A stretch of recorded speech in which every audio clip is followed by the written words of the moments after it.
God takes this very, very seriously. And so he tells these people, go look at these other nations and see what I've done. Or he says, are you better than these kingdoms? Or is their territory greater than your territory? O you who put far away the day of disaster and bring near the seat of violence. Woe to those who lie in beds of ivory and stretch themselves out on their couches and eat lambs from the flock and calves from the midst of the stall, who sing idle songs to the sound of the harp and like David invent for themselves instruments of music, who drink wine in bowls and anoint themselves with the finest oils, but are not grieved over the ruin of Joseph. Do you see what he's saying? You lie back and you depend and trust in your opulence. And there's some that believe that when he's talking about eating from the lambs, eating lambs from the flock and calves from the midst of the stall, there's two different ideas about what's going on there.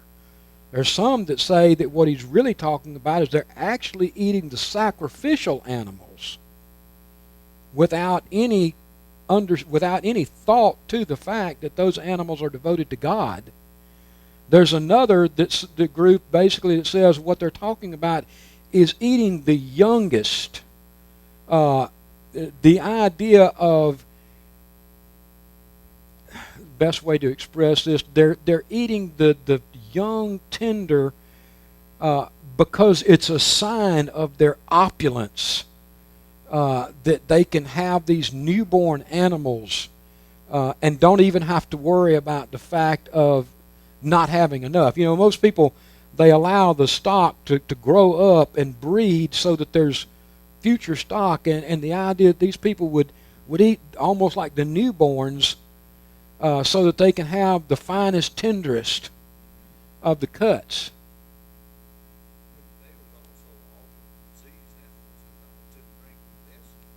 Yeah.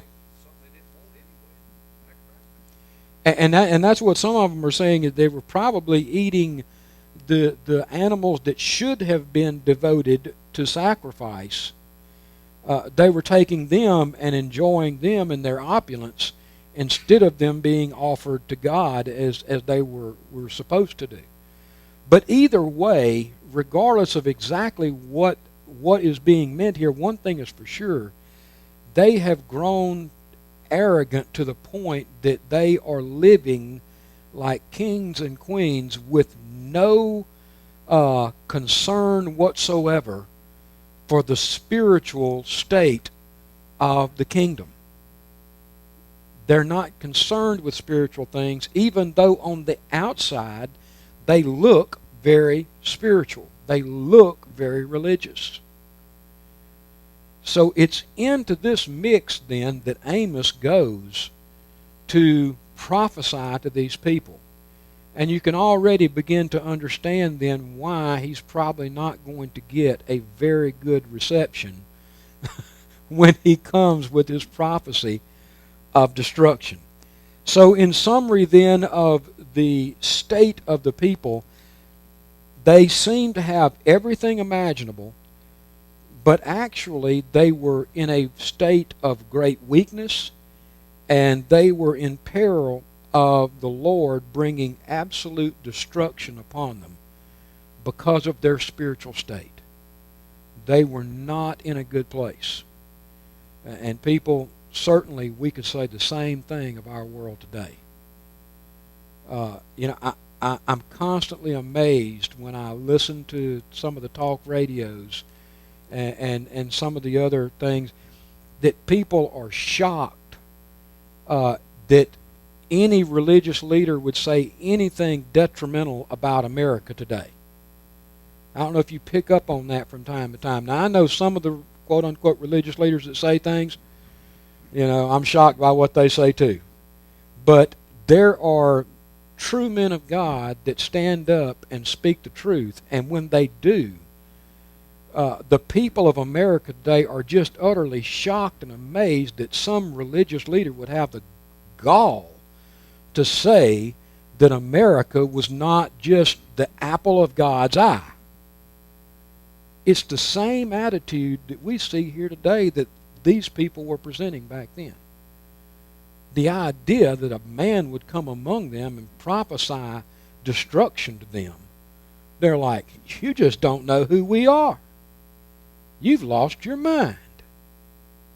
So that's the situation that we see here in the book of Amos. Now, with that said, what do we see then?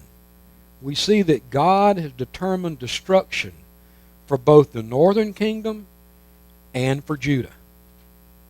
He has determined that they are going to be destroyed. Now, I want us to look at several passages of Scripture here for it to sink in on us just how real this is. And then we're going to finally look at the verse that we're getting to. By the way, guys, I hope this doesn't bore you, because this is the legwork we need to do anytime we're studying a passage of Scripture.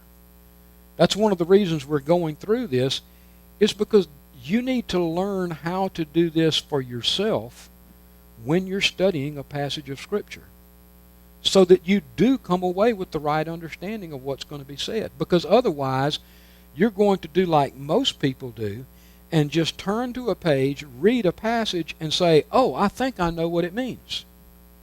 And then you're going to decide, well, I think this means for me such and such. But if you really want to know what it really means, you have to do this kind of legwork. You have to take the time to go back and study the context and find out what's going on. And so that's what we're doing. Sure.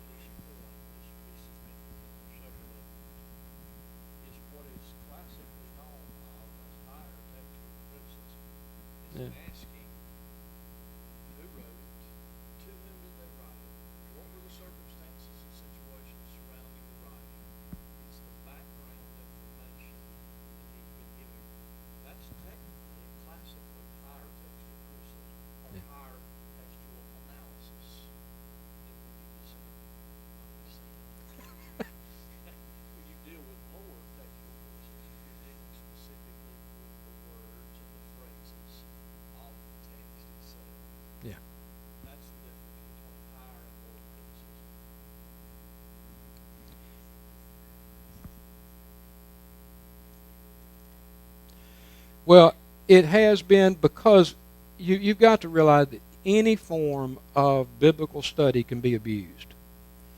There are some that have taken higher criticism that ask such questions as, who is the author, when was it written, who was they writing to, and those kind of questions, and rejected much of the internal evidence from the passage, and have been willing to ask questions outside of the bounds of accepting the Scripture as reliable and inerrant. So they would look and they would say, okay, this book claims that Amos wrote it. And then they would begin to look at it and say, well, this Hebrew is not really the kind of Hebrew you would expect from that time period. It was probably written at a much later date, and Amos was probably a fictitious name that the author used because he knew there was a prophet named Amos back then, around 700, and he wrote this book in 80 A.D. after Jesus came, and made it look like it. That's the kind of things that taking higher criticism and going too far with it can produce. Yeah.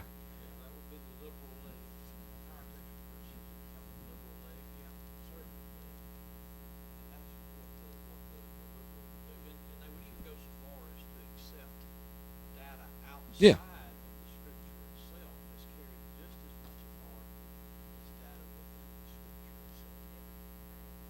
Yeah. Like I said, it goes back to if you remember when we started this, I said that some of the presuppositions of